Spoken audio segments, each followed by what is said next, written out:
Assalamualaikum warahmatullahi wabarakatuh.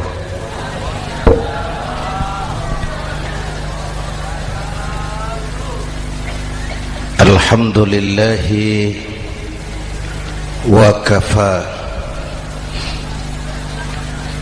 wassalatu wassalamu ala sayyidina Muhammadin al-Mustafa wa ala alihi wa ashabihi ahli sidqi wal wafa, amma ba'd. Para ulama, para habaib, para masyayikh yang saya muliakan, yang terhormat Bapak Kapolres dan Bapak Dandim, Sahibul Bait, segenap keluarga besar Pondok Pesantren Raudhatul Muta'allimin Al-Aziziyah, bapak-bapak, ibu-ibu, hadirin hadirat ma'asyiral muslimin yang saya cintai. Saya bersyukur dapat menghadiri haflah Maulidin Nabiil Karim, dan saya bangga dan terharu dengan keberadaan Pondok Pesantren Raudhatul Muta'allimin Al-Aziziyah ini. Sekarang ini banyak orang bisa memberi contoh,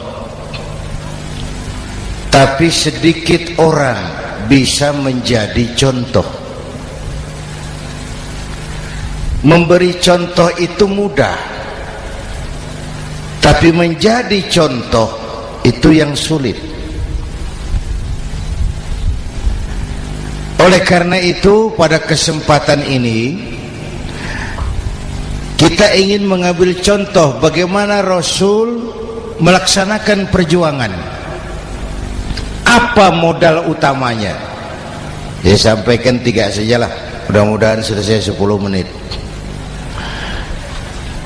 Yang pertama, modal utama perjuangan baginda Rasul adalah akhlakul karimah. Memperbaiki akhlak dengan akhlak. Oleh karena itu, surah Madu sudah selesai. Dari dan ke Madura jadi lebih mudah. Bahkan Madura akan jadi daerah industri. Tetapi yang kita ingin, Madura tetaplah Madura. Akhlak tidak boleh berubah. Zaman boleh berubah, akhlak tidak. Masa boleh berganti, tapi keyakinan tidak boleh mati. Nah, soalnya adalah kepada siapa kita harus berakhlak? Kita itu kan harus berakhlak kepada 2. Kita harus berakhlak pertama kepada Allah. Ini yang terpenting. 13 tahun Rasul berjuang di Mekah hanya memperbaiki akhlak kepada Allah, menanamkan tauhid, meluruskan akidah, membangun keyakinan. 13 tahun di Mekah itu, dengan perhitungan kalau fondasi kuat, bangunan aman. Kalau fondasi melenceng, bangunan bengkok. Kalau fondasi rapuh, bangunan runtuh. Bangunan bagaimana fondasinya? Orang hidup bagaimana imannya? Kekuasaan dan jabatan baru ada manfaatnya kalau dipegang tangan orang beriman. Kalau tidak, yang muncul Fir'aun. Harta baru terasa manfaatnya kalau dipegang tangan orang beriman. Itulah sebabnya bangsa kita ini bukan cuma perlu orang pintar, kita perlu orang benar. Bahkan di masyarakat lebih baik benar tidak terlalu pintar ketimbang pintar tapi tidak benar.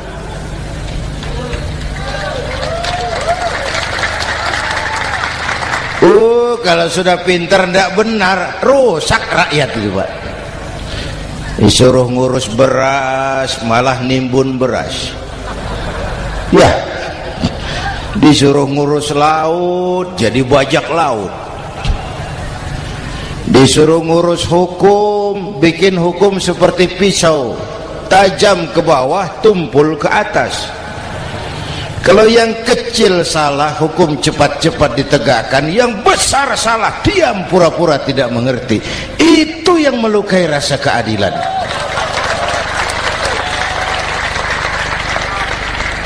Mulai dari akhlak kepada Allah. Bagaimana cara berakhlak kepada Allah? Caranya dua. Pertama, jangan menyekutukannya dengan sesuatu pun.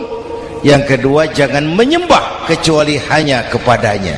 Itu akhlak kepada Allah. Konsisten, disiplin.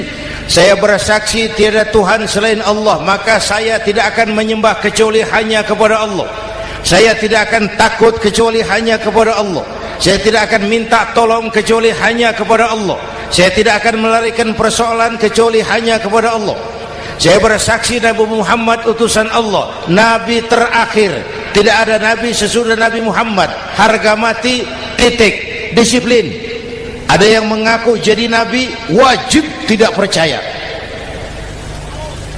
Disiplin. Sekarang ini kan bangsa kita disiplinnya lemah. Korupsi agak sulit diberantas karena pejabat kita takut atasan tapi nggak takut Tuhan.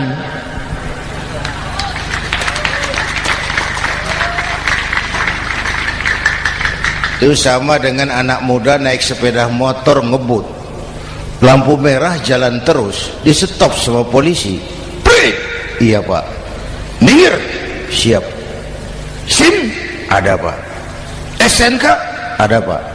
Tahu kau lampunya merah? Tahu Pak. Kenapa lewat terus? Saya nggak tahu, ada bapak. Itu disiplin kita. Tenang benar jawabnya, kayak orang nggak salah itu.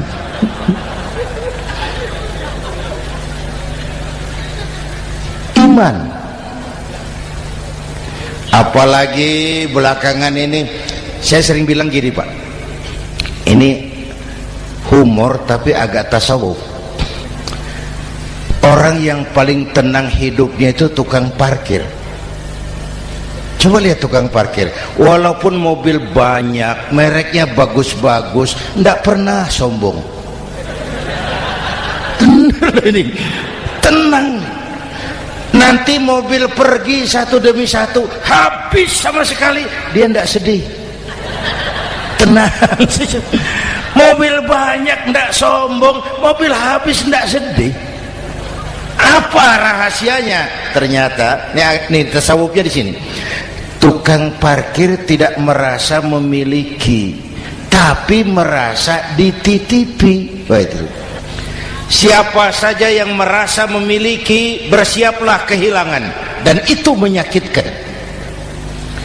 Tapi kalau merasa dititipi, jabatan, harta, anak, istri, semua titipan, hiduplah seperti tukang parkir.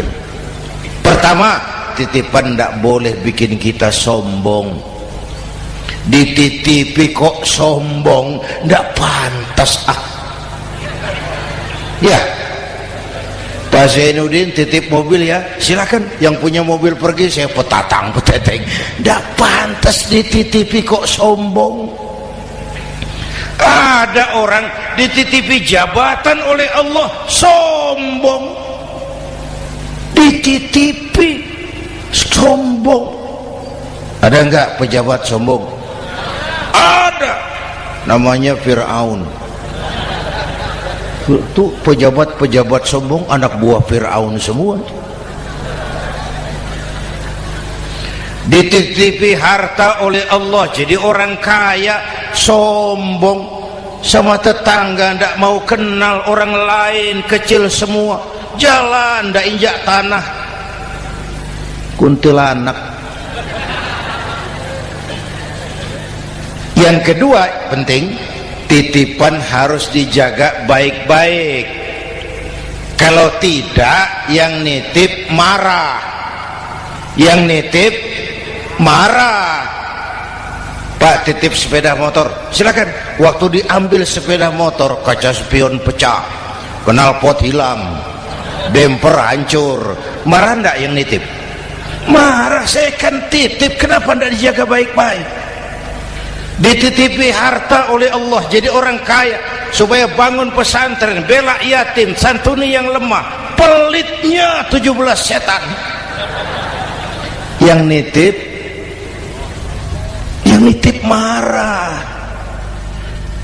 Dititipi jabatan oleh Allah, isinya korupsi saja, yang nitip marah.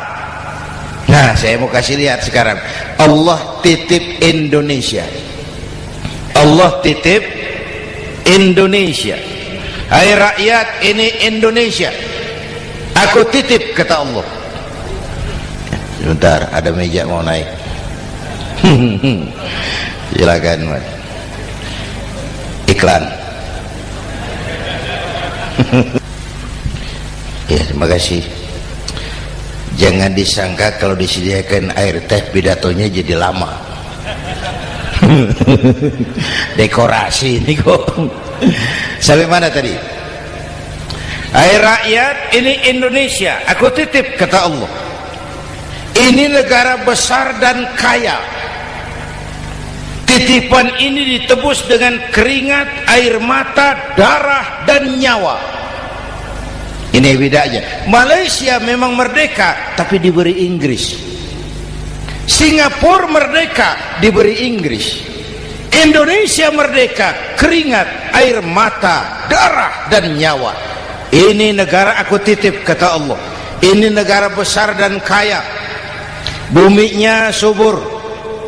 Di atas perut buminya segala tanaman hidup. Di bawah perut buminya ada gas, minyak, batu bara. Lautnya kaya, hutannya kaya. Kekayaan negeri ini harus digunakan bagi sebesar-besar kemakmuran rakyat. Itu amanat konstitusi.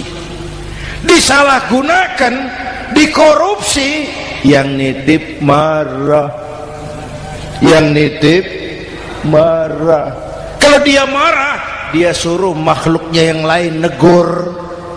Siapa? Merapi, Bromo, anak Krakatau. Itu Merapi demo, Pak. Kalau kita rakyat demo, anak buahnya Pak Danres turun.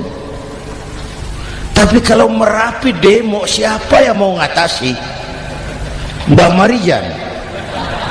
Selesai.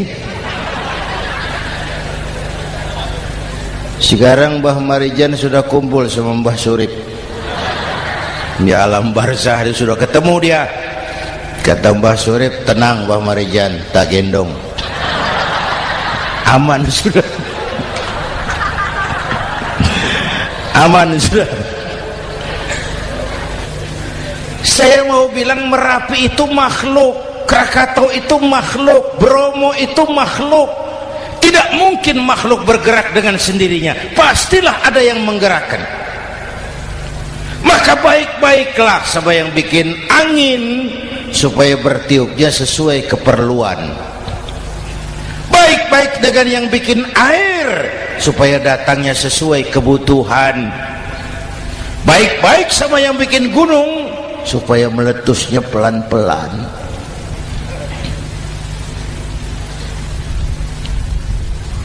Bapak Ibu hadirin yang saya hormati, menjaga titipan. Jangan menyembah kecuali hanya kepadanya. Jangan menyekutukannya dengan sesuatu pun. Ayo, saya ngobrol kita. Bapak Ibu hadirin yang hadir di sini ini, kita ini semua hamba Allah apa bukan? Hamba Allah. Kata siapa? Kata kita. Kalau kata kita namanya ngaku. Ngaku itu boleh dan murah. Apa diakui? Kita belum tahu. Ya, kan baru kata kita itu. Dan tidak otomatis kalau kita bilang saya ini hambamu ya Allah, lalu Allah jawab iya ya. Tidak, wong itu kan kata kita. Saya hamba Allah, kata saya. Berapa banyak orang perbuatannya, ucapannya berkata saya hamba Allah, perbuatannya menyatakan dia hamba setan, hamba nafsu, hamba dunia, budak jabatan. Tidak sesuai ucapan dengan perbuatan. Jadi hamba Allah itu enggak mudah, digojlok, diuji. Coba lihat, yang jelas diakui sebagai hamba itu baru satu yang kita peringati ini, baginda Nabi. Allah mengakui kapan? Waktu menceritakan Isra dan Mi'raj. Apa yang dipakai kalimat? Subhanallazi asra bi'abdih. Maha suci Allah yang telah menjalankan hambanya. Hambanya. Muhammad itu hambaku, aku jalankan dia. Allah mengakui. Kapan kalimat ini turun? Setelah Nabi digojlok, ditempa, digembleng, diuji, difitnah, dicaci maki, dilontari kotoran unta, sahabat-sahabatnya dibantai. Lolos, Muhammad betul-betul hambaku. Ayo Isra Muhammad.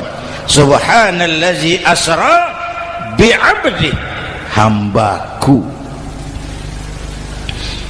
Jadi kalau mau jadi hamba Allah ya diuji, digojlok, digembleng.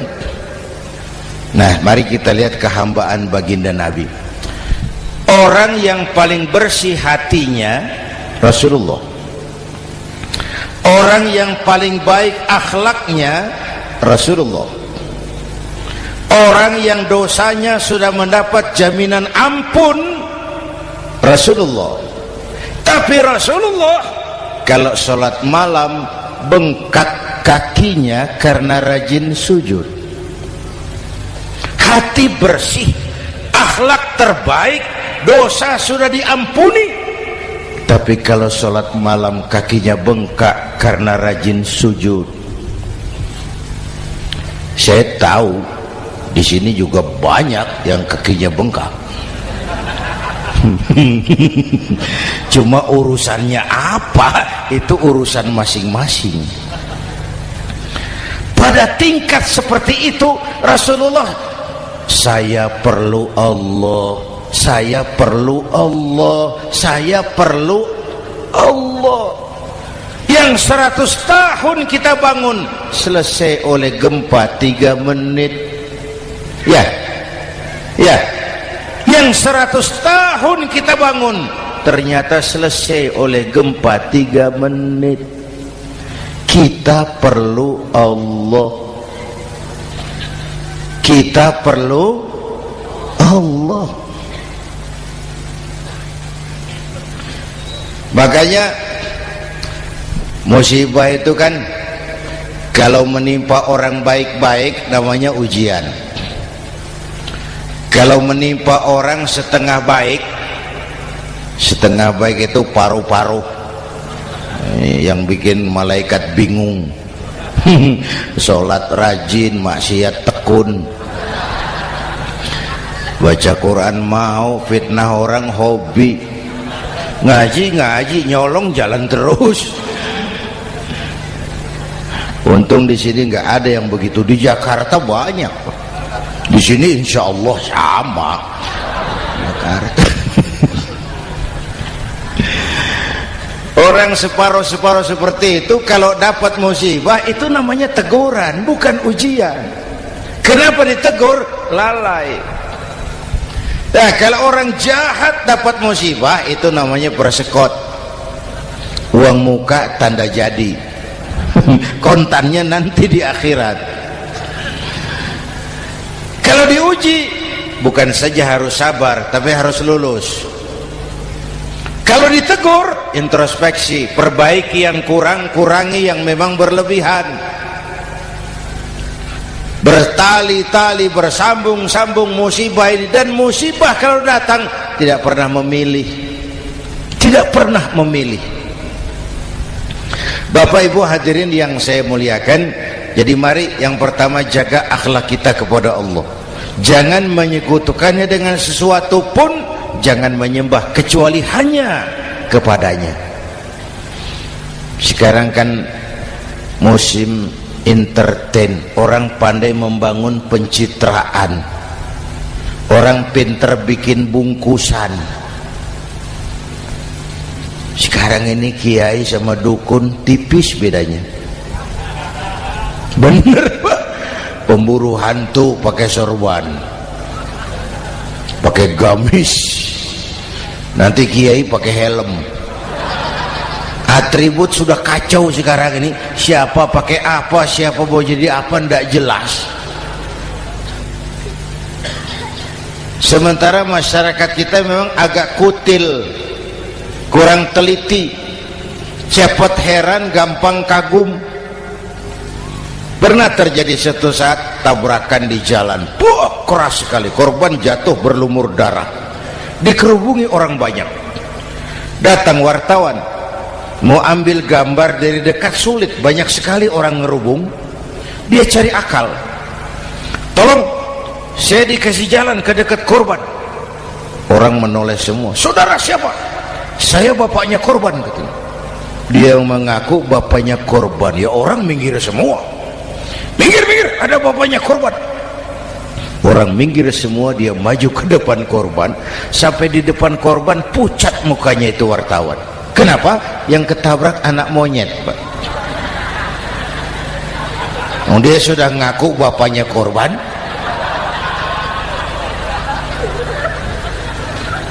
Ini cerita pendek tapi pesannya dalam. Kalau belum kenal benar jangan cepat-cepat ngakui.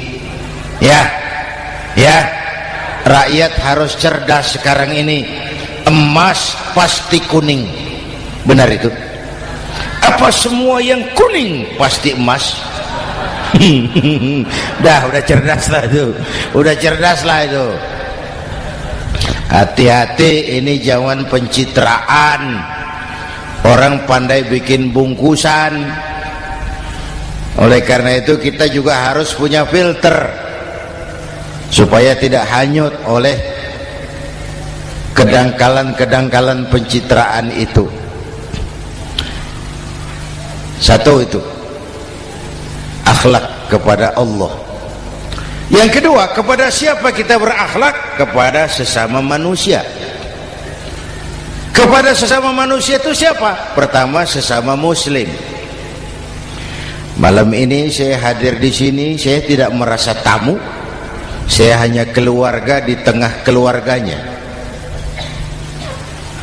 Bahwa saya lahir di Jakarta itu sih kebetulan.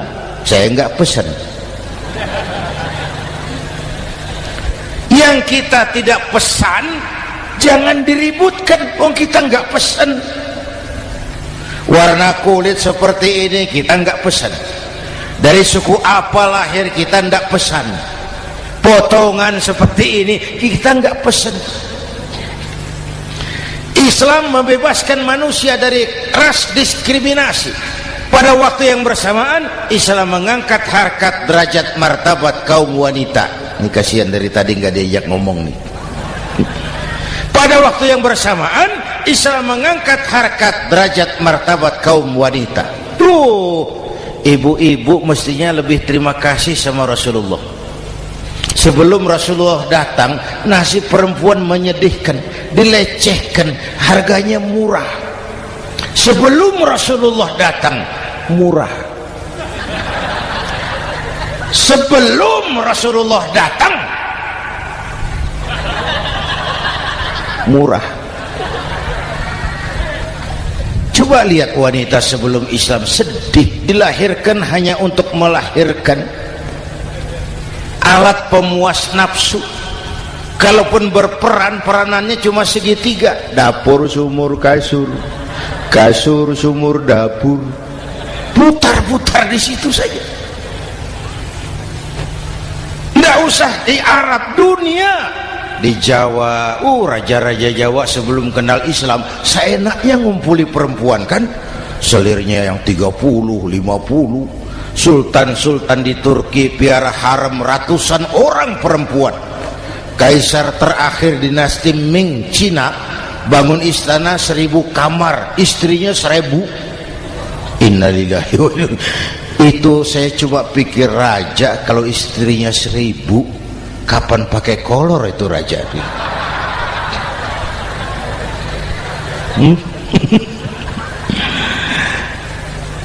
Rasulullah datang terenyuh, an-nisa imadul bilad, perempuan jangan diperlakukan begitu, perempuan tiang negara. Kalau baik perempuan baik negara, kalau rusak perempuan hancur negara. Waktu ditanya, ya Rasul, siapa yang paling harus saya taati di dunia? Ibumu. Setelah itu siapa lagi? Ibumu. Setelah itu siapa lagi? Ibumu. Setelah itu siapa lagi? Bapakmu. Menghargai perempuan, ibumu, ibumu, ibumu, bapakmu. Ibu 3 kali disebut, bapak, bapak 1 kali, ibu 3 kali, bapak 1 kali, ibu 3, bapak 1, 1 bapak. Gimana sih ngitungnya jadi kerok begini? Salah ngitungnya, salah.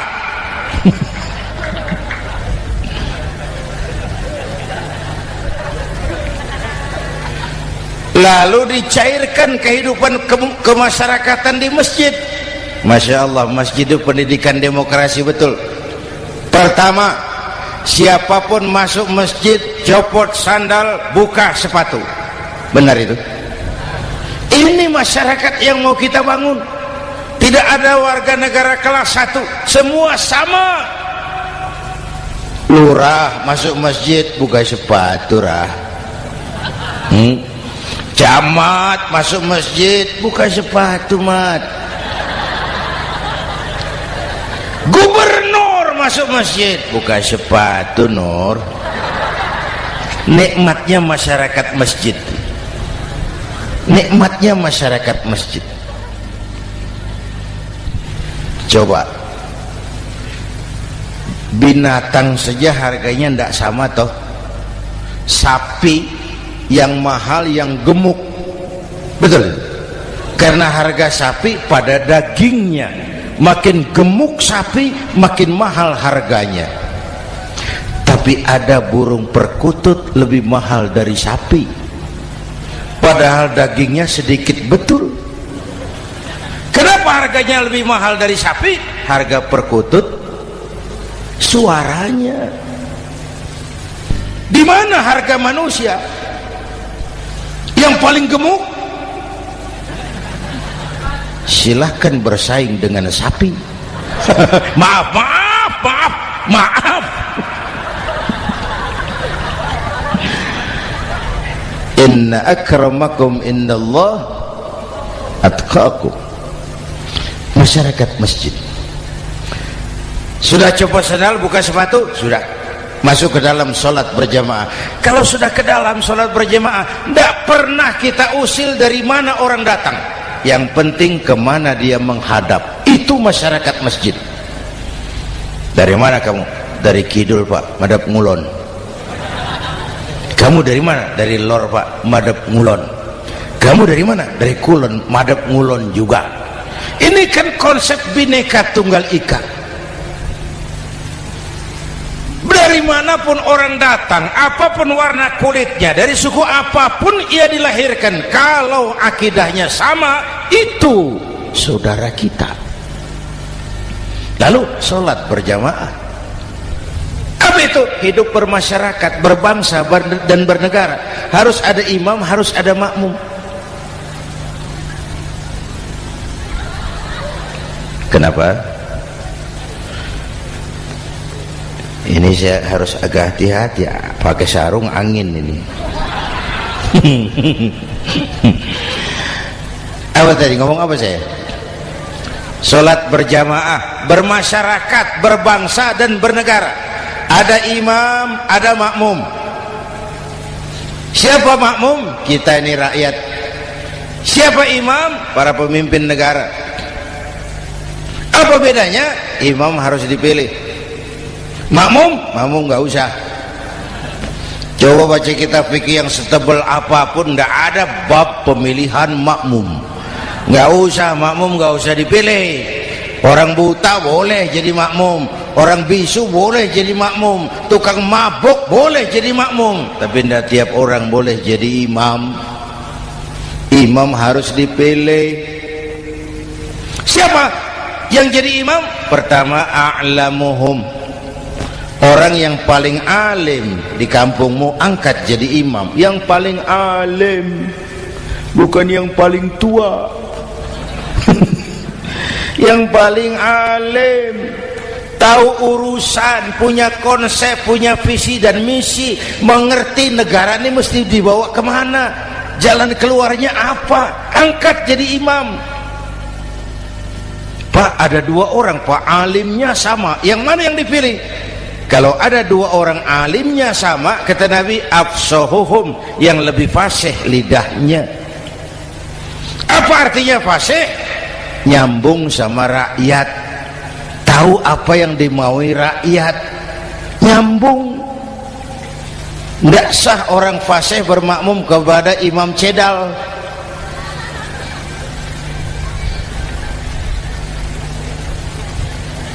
Kenapa Bu? Nyambung. Capek kalau punya imam gak nyambung sama makmum. Makanya kalau sudah jadi imam, pesan Nabi apa? Idza amma ahadukumun nasa falyukhaffif.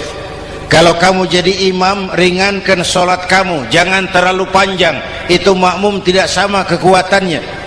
Ada yang tua renta, diri saja sudah gemetar. Ada makmum yang punya darah tinggi, kalau sujud lama kepalanya sakit. Ada makmum yang sudah janji habis sholat mau terima uang. Jangan kalau sudah jadi imam di kota, sholat isya berjamaah, rakaat pertama selesai Fatihah, Yasin, bubar makmum itu. Jadi imam jangan terlalu lama, kayak Husni Mubarak tuh kelamaan jadi imam 30 tahun, rakyat capek.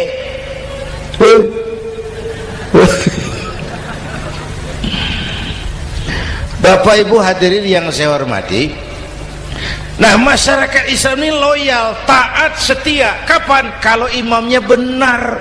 Imam takbir, makmum takbir, imam ruku', makmum ruku', imam i'tidal, makmum i'tidal, imam sujud, makmum sujud.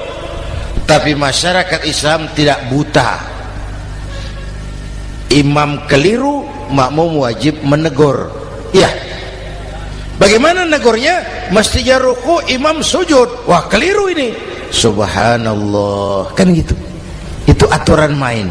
Tidak boleh imam keliru, makmum emosi, main pegang, mam, hoi salah, hoi, kacau sholat.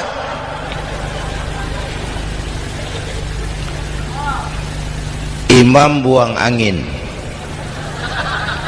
apa makmum lalu berkata, demi kesetiaan saya kepada imam, imam buang angin, saya lebih keras lagi. Goblok. Iyyaka na'budu wa iyyaka nasta'in. Sampai situ imam buang angin, minggir. Tidak usah ribut. Yang di belakang satu orang maju ke depan, lanjutkan pekerjaan imam. Yang penting imam tahu diri, buang angin, minggir. Ini negara rusak karena imam sudah buang angin. Tenang aja, kayak orang nggak salah gitu loh.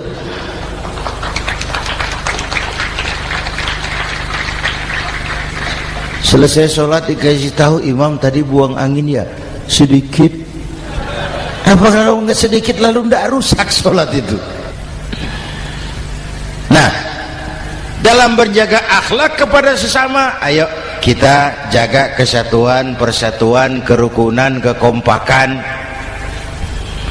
Ini pesantren Raudhatul Muta'allimin Al-Aziziyah, ini aset kita.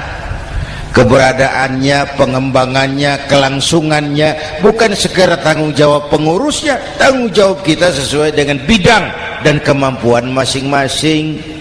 Yang punya jabatan bantu dengan wewenangnya, yang punya harta bantu dengan uangnya, yang punya tenaga bantu dengan tenaganya, yang bisa doa bantu dengan doanya, yang tidak bisa apa-apa bantu dengan diam.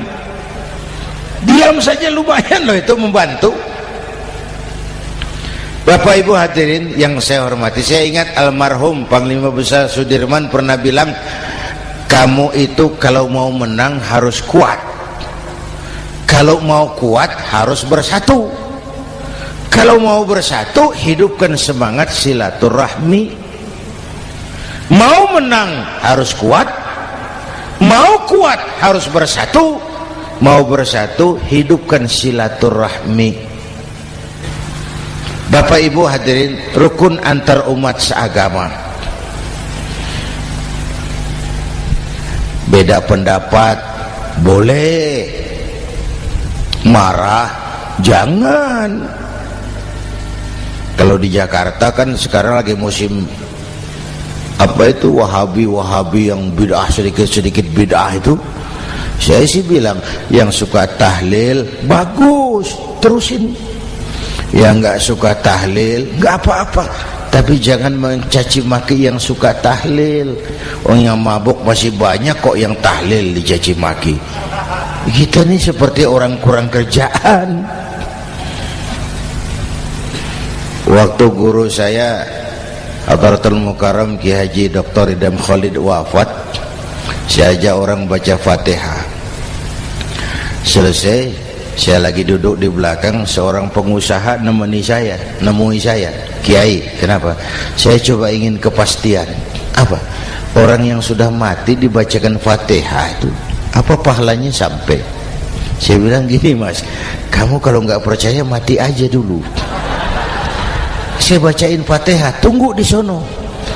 Kalau nggak nyampe balik lagi nggak apa-apa.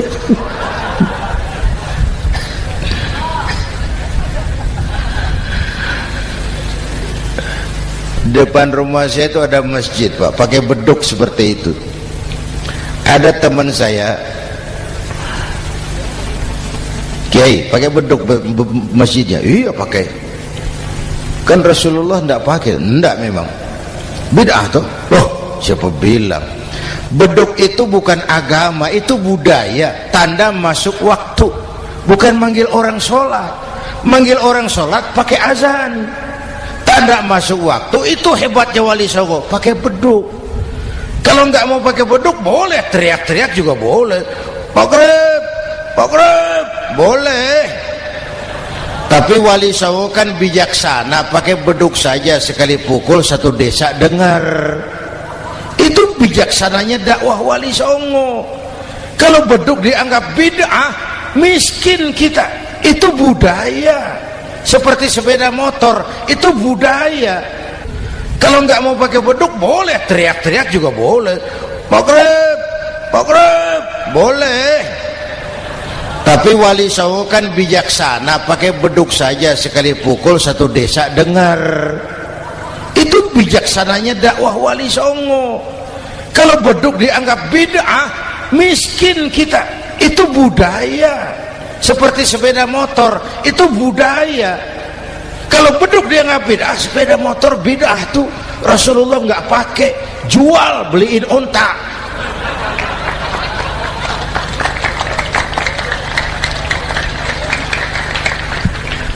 Ayo cari persamaan, jangan memperbesar perbedaan.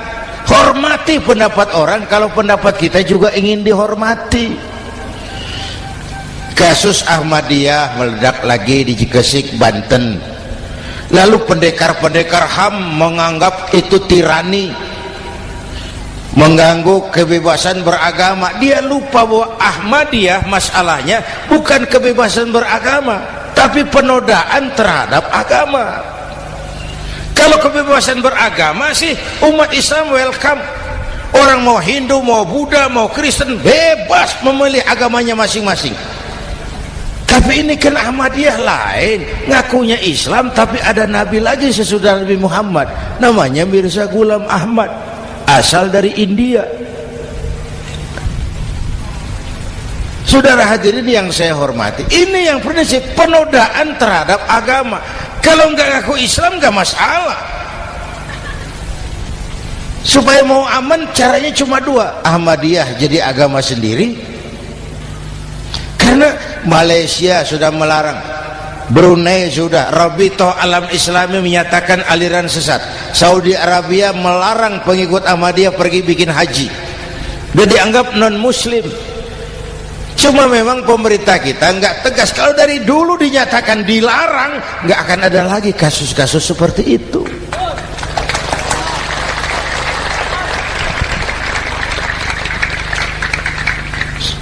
Nah, selain itu kita umat juga harus disiplin. Coba sudah berapa banyak nabi bermunculan di Indonesia.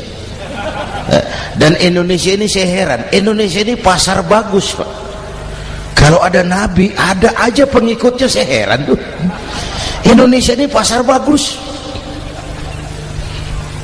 Ada Ahmad Musaddiq Al-Qiyadah, jadi nabi. Konsultan bulu tangkis jadi nabi. Dapat wahyunya di Bogor, ditangkap polisi 4 tahun. Muncul lagi di Bandung, namanya Sayuti, tukang cukur, ngaku dapat wahyu jadi nabi, ditangkap polisi lagi 2 tahun. Di Malang Ustadz Roy, ya sebenarnya petinju, dia masuk Islam, mu'alaf, belajar Islam tidak pakai guru, diutak-atik ayat Quran. Sholat kita harus mengerti artinya, maka sholat boleh pakai bahasa masing-masing. Ramai masjid. 2 tahun penjara. Di Jakarta muncul lagi Lia Edan, ngaku Jibril, ditangkap juga oleh polisi. Kita salut sama polisi kita lah, bukan cuma teroris, Jibril ditangkap Pak Kapolres. Saya bilang sama teman-teman polisi, untung dia ngaku Jibril, Pak. Coba kalau dia ngaku Israel, lebih gawat itu.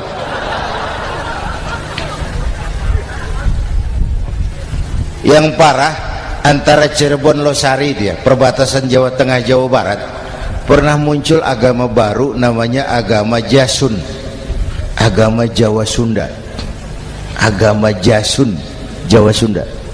Yang jadi nabi Tugimin. La haula wala quwata. Saya bilang ini jangan jadi nabi, jadi kiai juga nggak angker ini. Al Mukarram Bapak Kiai Tugimin, nggak enak. Yang lebih ndak enak selawatannya loh itu. Kalau kita kan tadi nikmat tuh, ya Habibi ya Muhammad, nikmat rasanya itu. Coba ganti sama yang tadi, wah enggak, ya Habibi ya Tugimin, enggak enak itu.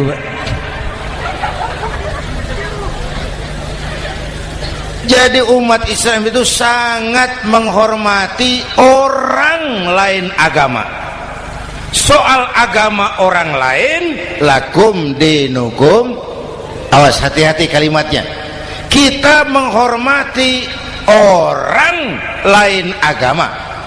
Soal agama orang lain, lakum dinukum. Kita memang yakin cuma Islam agama yang benar, tapi bukan berarti kita boleh menghina agama orang lain. Kenapa? Kalau agama kita yang dihina, kita kan sakit hati. Orang lain sama dong. Itu sebabnya Allah berpesan, jangan kau caci maki Tuhan mereka, karena mereka akan balas mencaci maki Tuhanmu. Dan itu artinya mencaci maki aku, kata Allah. Jelas ini? Jelas? Justru karena umat Islam mayoritas di Indonesia, maka kerukunan antar umat beragama terjaga dengan baik. Oh, kalau umat Islam mau main kasar, mau main kayu, mau main keras, umat Islam ini 85%, yang lain pasti selesai. Saya jamin selesai. Tapi kan tidak. Kita sadar betul ini negara Pancasila. Kita sadar betul bahwa kita harus menghargai orang lain agama, menjaga kerukunan, rukun antar umat beragama. Yang ketiga, rukun antar umat beragama dengan pemerintah. Dulu kiai saya bilang, sultanun zulum khairum min fitnatin tadum. Pemerintah yang jelek pun sebenarnya masih lebih lumayan ketimbang tidak ada pemerintahan, kalau itu ukurannya. Coba umpama nanti Pak SBY sudah terlalu pusing, lalu pengumuman jam 000, seluruh rakyat Republik Indonesia saya umumkan mulai malam ini tepat jam 000 pemerintah bubar. Ayo bayangkan seperti apa kita tanpa pemerintah. Hukum rimba, yang kuat menekan yang lemah, yang kaya merampok yang miskin. Rumah saudara dirampok, lapor ke polisi, kata Kapolres, maaf polisi baru bubar. Hak asasi diinjak-injak, lapor ke pengadilan, pengadilan bubar. Masih ada pemerintah saja yang kuat suka menekan yang lemah, apalagi kalau tidak ada pemerintah.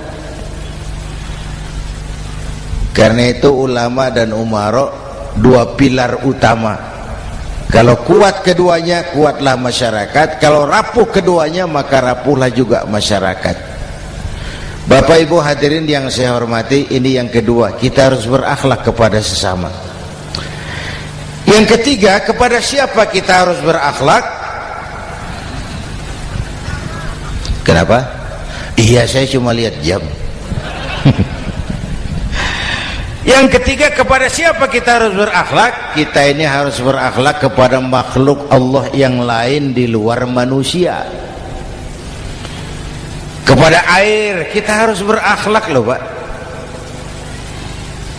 Saya dulu remaja ngaji fikih, kiai ngajar makruh buang air kecil di tanah yang berlubang. Saya protes, kenapa makruh kiai? Pertama, untuk kesehatan. Siapa tahu di lubang yang kau kencingi ada gas beracun. Kalau tidak kiai, kalau tidak maka artinya kau harus melindungi binatang yang ada di dalam lubang. Siapa tahu di lubang yang kamu kencingi ada semut sedang rapat membahas masalah Mesir. Apa dosanya lalu mati dikencingi? Ini namanya rahmatan li semut. Bapak Ibu hadirin yang saya hormati, ada hadis sederhana, fa iza zabahtum fa ahsinu zibhata. Kalau kamu menyembelih hewan, sembelihlah dengan cara yang terbaik. Jangan nyembelih ayam pakai pisau tumpul, itu namanya tidak berperi kebinatangan. Kepada ayam kita berakhlak, kepada pohon kita berakhlak, kepada air kita berakhlak. Kenapa sekarang alam tidak seramah dulu? Karena kita juga tidak ramah kepada alam. Kenapa sering terjadi banjir? Karena tempat air kita kurangi. Dia bingung mau kemana. Air nggak punya tempat. Akhirnya masuk ke rumah kita juga. Masuk dalam zoharul fasadu wal bil barri wal bahri bima kasabat aydin nas. Karena kita tidak berakhlak kepada lingkungan. Bapak Ibu hadirin yang saya hormati, jadi itu yang pertama, modal utama perjuangannya akhlakul karimah. Mau sukses, utamakan akhlak. Industrialisasi boleh terjadi di Madura, jalan berhotmik licin, oke, listrik masuk desa, alhamdulillah, tapi akhlak jangan berubah, akidah jangan goyah.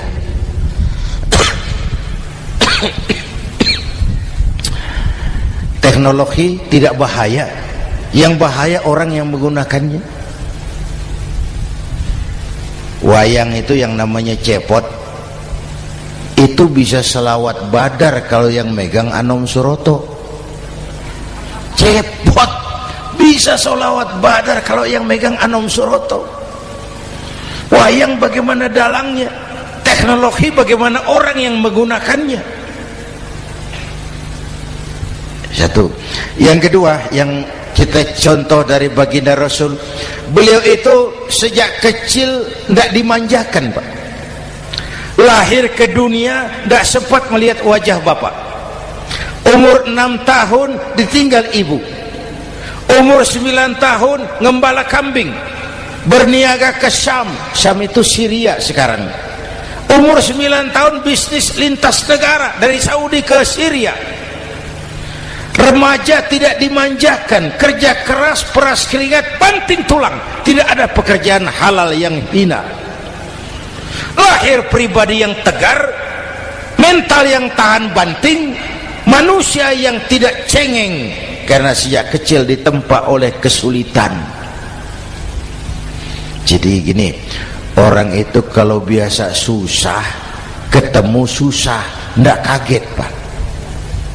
Mentalnya kuat. Saya santri biasa makan kangkung, datang ke rumah teman dikasih kangkung, loh makanan saya ini, dikasih daging ayam, nambah. Orang tuh kalau biasa susah enak. Saya santri biasa tidur di masjid, disuruh nginep di hotel, pules, Pak. Tapi yang biasa tidur di hotel suruh nginep di masjid, encok. Hidup ini perjuangan. Mau sukses harus berani susah. Jangan seperti dulu nih cerita santri. Ada santri beternak lebah, ambil madunya itu. Satu hari dia mau periksa sarang lebah, naik ke pohon pakai tangga, pakai sarung biasanya santri. Dia lupa tidak pakai celana dalam. Naik pohon periksa, entah bagaimana terpegang sarang lebah itu, berhamburan lebahnya keluar. Salah satu masuk ke sarungnya, tergigitlah Al-Mukarramnya itu. Dia menjerit, aduh, jatuh berguling ke bawah. Sudah lama jatuh, dia buka sarungnya, dia lihat bengkak. Karena bengkak kan jadi besar, senang juga dia. Dia berdoa, ya Allah, hilangkan sakitnya, biarlah bengkaknya. Ini kan, ini doa orang nggak konsekuen. Bengkak dan sakit itu paket.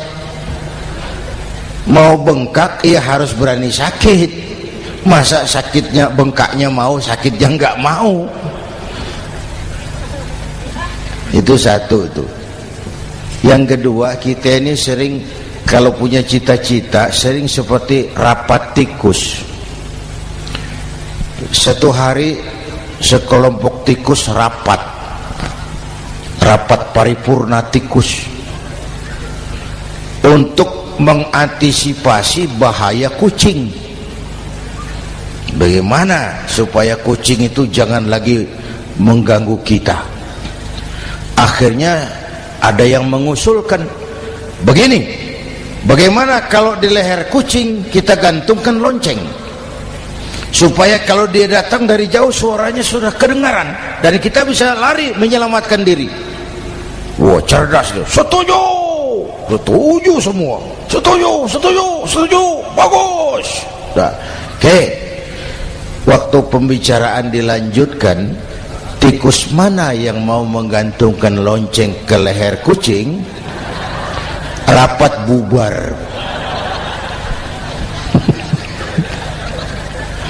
Setuju, akur. Iya, iya. Waktu kerja selesai. Bapak Ibu hadirin yang saya hormati, terutama anak-anak saya, para santri, remaja, pemuda. Hidup ini persaingan. Bapakmu tamat SD, nak, kau sarjana. Bapakmu cuma jadi RT, nak, kau camat. Bapakmu tukang tambal ban, kau harus punya pabrik ban. Anak saya pertama dulu saya titip mondok di Tebu Ireng. Tahun pertama pulang saya kontrol, sini kau, apa hasilmu setahun di pesantren? Dia sodorkan saya sebuah piagam penghargaan juara lomba pidato di pondoknya. Saya heran, ini anak di rumah jarang ngomong, kok bisa jadi juara pidato? Saya tanya, kamu bisa pidato, apa yang dipidatoin? Dia bilang, kan kaset ayah dihafalin gitu. Ya saya ketawa juga, waktu itu dia masih anak-anak. Baiklah, tapi apa cita-citamu? Saya kepengen seperti ayah. Wah, kau ini salah. Kalau aku ayahmu di matamu menurutmu hebat, mestinya kau 10, 100, 1000 kali lebih hebat dari orang-orang yang kau anggap hebat. Karena tantanganmu akan lebih berat dari tantangan yang aku hadapi sekarang. Kalau kau sama dengan aku, kau ditinggalkan zaman karena kau tidak mampu menjawab tantangan zamanmu. Bapak Ibu hadirin yang saya hormati, persaingan tajam, tantangan makin berat. Oleh karena itu diperlukan semangat yang dicontohkan Nabi. Kerja keras, peras keringat, banting tulang. Tidak ada pekerjaan halal yang hina. Sejak kecil ditempa oleh kesulitan. Asal jangan seperti saya tadi ngobrol sama teman-teman, sekarang ini di negara kita banyak politisi miskin negarawan.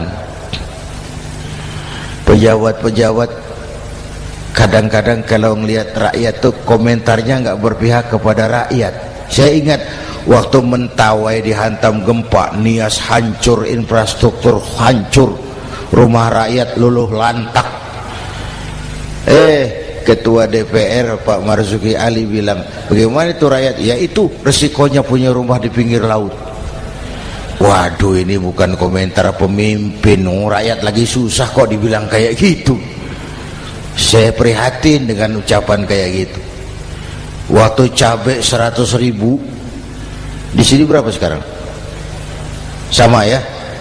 Waktu cabai mahal, ada pejabat bilang, rakyat suruh nanam cabai aja di halaman rumahnya. Ini kan gak solutif dan gak cerdas. Cabai naik, rakyat suruh nanam cabai. Nanti beras naik, rakyat suruh nanam padi. Yang saya khawatir kalau telur mahal, apa rakyat suruh betelur gitu? Ini kan gak cerdas dan gak solutif. Bapak Ibu hadirin yang saya hormati, apalagi tadi sudah saya bilang di awal, kita ini bangsa yang ditempa oleh kesulitan. Mau merdeka saja dengan keringat, air mata, darah dan nyawa. Kita tidak boleh cengeng menghadapi kesulitan ini. Tegar, tahan uji, tahan banting, dan seterusnya. Itu hal yang kedua. Yang ketiga, terakhir, Rasulullah itu sosok yang ibadahnya luar biasa. Tadi sudah saya jelaskan sebagian. Ibadahnya luar biasa. Ayo kita bantu keamanan negeri kita ini. Dengan apa? Istighfar. Wa ma kana Allahu mu'adzibahum wa hum yastaghfirun. Allah tidak akan turunkan bencana selagi di tengah mereka masih banyak orang-orang yang istighfar. Rasulullah yang dosanya sudah diampuni sehari 100 kali istighfar. Ayo kita ngobrol ini. Pak, saya ini, Zainuddin ini, kalau mengharap masuk surga dengan amal yang saya kerjakan sendiri, rasa-rasanya tipis harapan. Bener. Sholat saya berapa banyak saya tahu. Sedekah saya berapa duit saya tahu. Dosa saya berapa banyak saya tahu. Lalu saya baca sejarah. Nabi Adam dosanya 1, makan buah khuldi, dikeluarkan dari surga. Nabi Adam dosanya 1, dikeluarin. Kita dosanya banyak, kepengen masuk. Ini enggak nyambung ini. Nabi Adam Nabi Adam dosanya satu, dikeluarin dari surga. Kita dosanya banyak, kepengen masuk, nggak nyambung. Apa yang bikin saya besar hati? Apa yang bikin saya optimis? Ada dua, Pak. Pertama yang disebut rahmat Allah, yang kedua disebut syafaat Rasulullah. Dua itu, Pak. Oh, kalau kita ini insya Allah nanti sampai ke surga, amin, amin. Kalau kita ini sampai ke surga, Pak, saya jamin itu bukan karena amal kita, itu karena rahmatnya Allah. Hendaklah seberapa banyak sih amalan kita mau menggapai surga?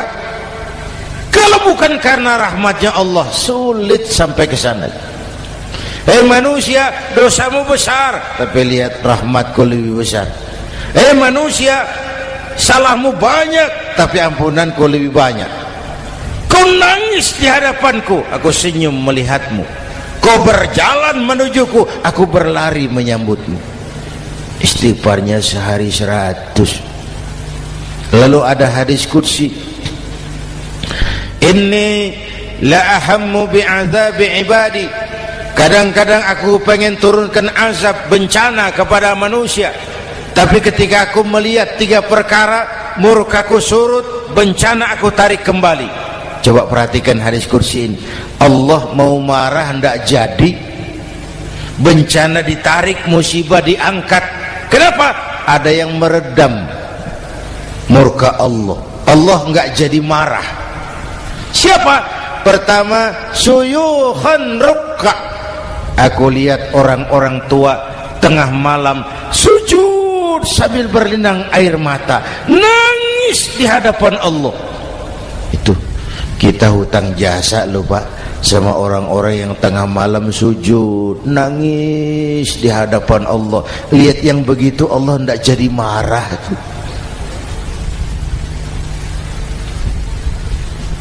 Saya tahu bapak-bapak ini, ibu-ibu kan suaminya sering bangun tengah malam ya, Bu. Kencing. Bikin bingung malaikat. Sudah mau ditulis tahajud, kencing doang. Kata malaikat, sialan, hampir salah tulis.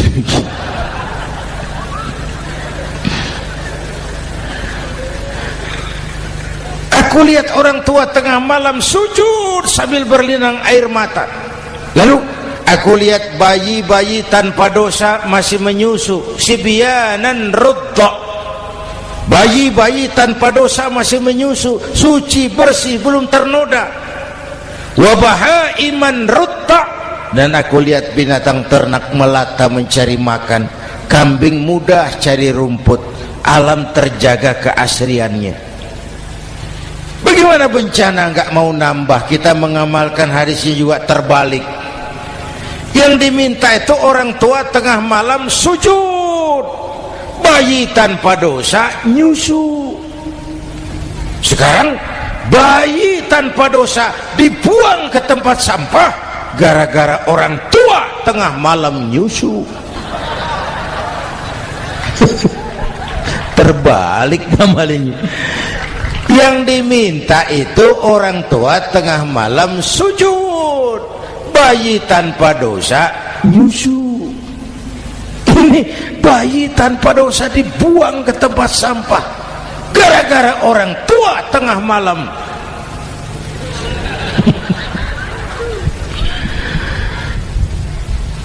Bapak Ibu hadirin yang saya hormati, rahmat Allah kita perlu. Yang kedua, syafaat Rasulullah. Mari saya cerita syafaat sedikit. Ini sudah jam 00:05 ya. Ini kalau hitungan Indonesia ini sudah ganti hari. Jadi inilah ceramah terpanjang di dunia. Bayangkan saya pidato dari hari Selasa sampai hari Rabu.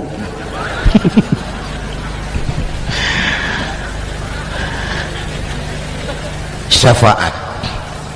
Agak saya singkat ceritanya. Nanti itu Pak, setelah alam ini hancur sehancur-hancurnya, bumi gempa, gunung meletus, air laut tumpah ke darat, halilintar menyambar, planet-planet bertabrakan, semua yang hidup mati bareng tanpa persiapan, termasuk malaikat mati. Yang tinggal cuma Allah sendirian. Yang lain hancur semua, tinggal Allah sendirian. Allah patroli, berseru-seru, limanil mulkul yaum, ahai, siapa penguasa hari ini? Mana Fir'aun yang ngaku Tuhan? Nongol kalau memang Tuhan. Mana Abrahat, mana Namrus, mana itu Benito Mussolini, mana itu Adolf Hitler, mana itu Hosni Mubarak? Penguasa-penguasa yang ngaku berkuasa, nol kalau memang penguasa. Gak ada yang jawab Pak, semua sudah rebah. Allah lalu berkata, la ilaha illa ana. Ternyata tidak ada Tuhan lain selain aku. Allah sombong waktu itu. Kalau Allah sombong itu pantas. Hadis qudsi mengajarkan al-kibriya'u libasi, sombong itu pakaianku, kata Allah. Cuma aku yang pantas pakai. Kamu manusia nggak pantas pakai pakaianku, kebesaran. Pakaian Allah mau dipakai, sombong itu pakaian Allah, cuma Allah yang pantas pakai. Nanti itu yang pertama dihidupkan bukan kita, malaikat dihidupkan lebih dulu. Tiupan pertama, malaikat hidup semua, diatur panitia akhirat. Yang nyambut tamu siapa, yang pimpin marawis siapa, Malik siap, sediakan neraka. Aku mau bakar itu bajingan tengik yang waktu di dunia nggak mau sujud, jauh dari ulama, tinggal di masyarakat jadi biang kerok, sama yatim kejam. Sediakan neraka. Baik Ridwan, iya, sediakan surga. Aku mau balas hamba-hambaku yang waktu di dunia rajin sujud, dekat dan cinta kepada ulama, santun kepada yatim, suka menolong orang yang memerlukan pertolongan. Baik Jibril, Mikail, iya, ke surga. Untuk apa ya Rob?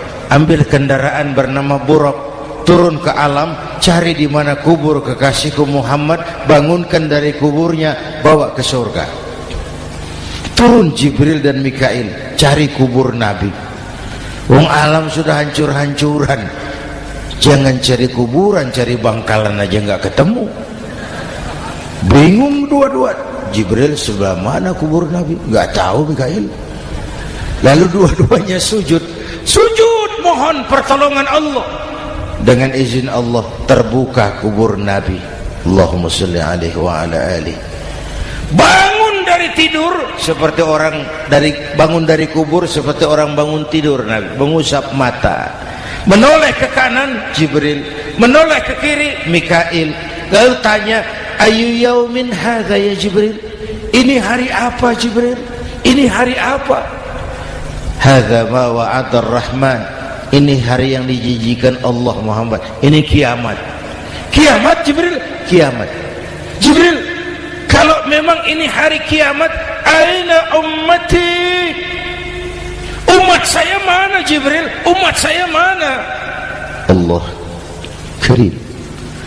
Belum pernah saya lihat di dunia ada satu pemimpin yang begini besar cintanya kepada umatnya seperti baginda Rasul. Dari dunia sampai akhirat beliau cinta kita. Dari dunia sampai akhirat beliau bela kita. Bangun dari kubur, tahu hari sudah kiamat, yang pertama ditanya, aina ummati? Umat saya mana Jibril? Kita yang ditanya. Kalau saya yang pertama dibangkitkan dari kubur, lain pertanyaannya. Ini hari apa Jibril? Kiamat Zainuddin. Oh, bini saya mana Jibril? Nabi enggak tanya Khadijah wala Fatimah wala Aisyah, aina ummati? Umat saya mana Jibril? Umatmu? Iya. Kau manusia pertama yang dibangunkan dari kubur. Yang lain masih dikubur. Oh. Lalu kita ke surga Muhammad. Perintah Allah, perintah Allah. Sampai di surga seperti orang tidak betah Nabi itu, resah, gelisah, mondar mandir, mukanya murung. Yang punya surga kan negur, Muhammad, labbaik ya Rabb. Tidak enak di surga ya? Enak. Kok kamu seperti orang nggak kerasan gitu loh, resah, gelisah? Kenapa? Saya teringat umat saya ya Allah. Umat saya bagaimana nasibnya? Iya, saya sudah enak di DPR. Salah. Saya sudah enak di surga, gaji cukup, kursi empuk, dapat mobil dinas. Nggak. Umat saya yang waktu kampanye kepanasan itu gimana nasibnya itu?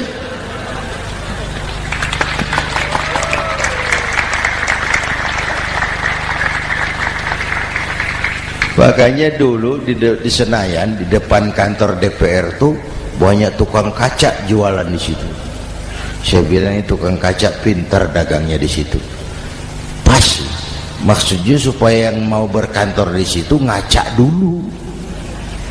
Ya, wakil lurah pasti tidak lebih tinggi dari lurahnya. Wakil camat tidak lebih tinggi dari camatnya. Ini kenapa wakil rakyat kok selalu lebih tinggi dari rakyatnya?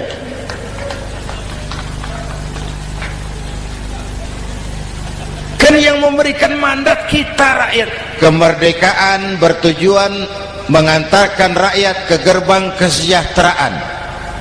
Lalu rakyat mempercayai tugas itu kepada pemerintah dan wakilnya di DPR. Saya percayakan kamu mengantarkan rakyat ke gerbang kesejahteraan. Itu amanat Undang-Undang Dasar.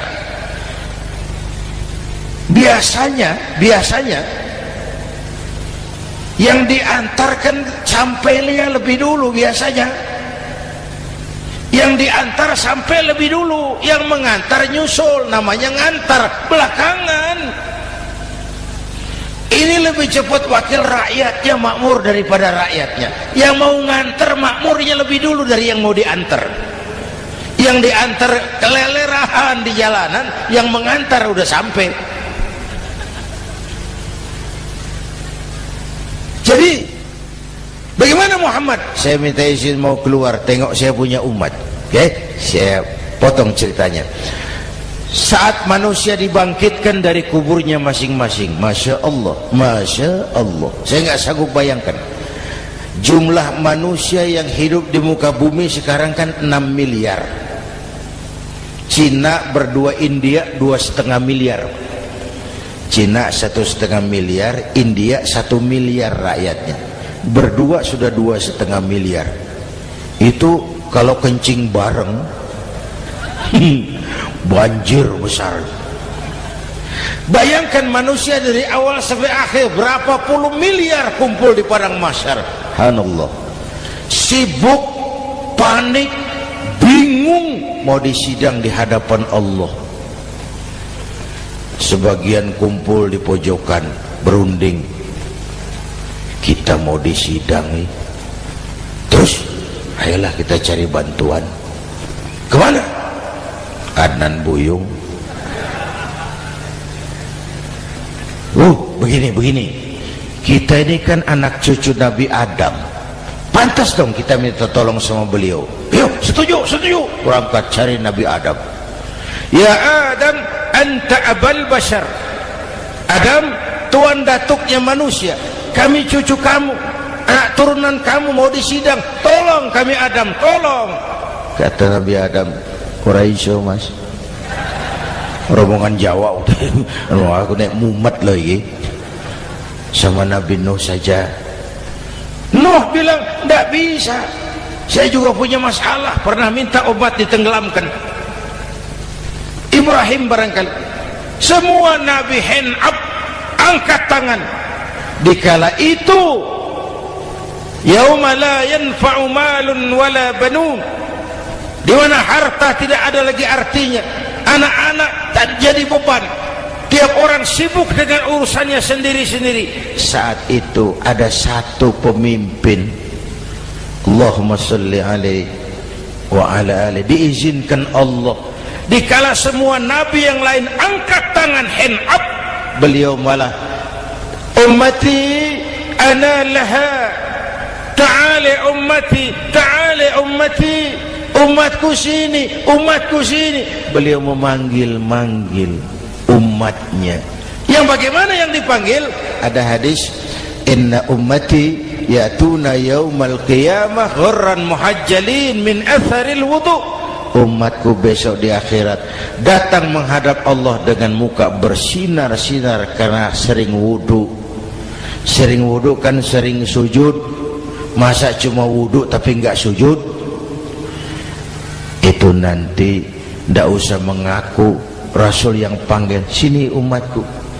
Tapi kalau muka enggak pernah wudu, enggak pernah sujud, merangkak di depan Nabi, saya umatmu ya Rasul. Kata Nabi, umat saya enggak ada yang kumbal gini.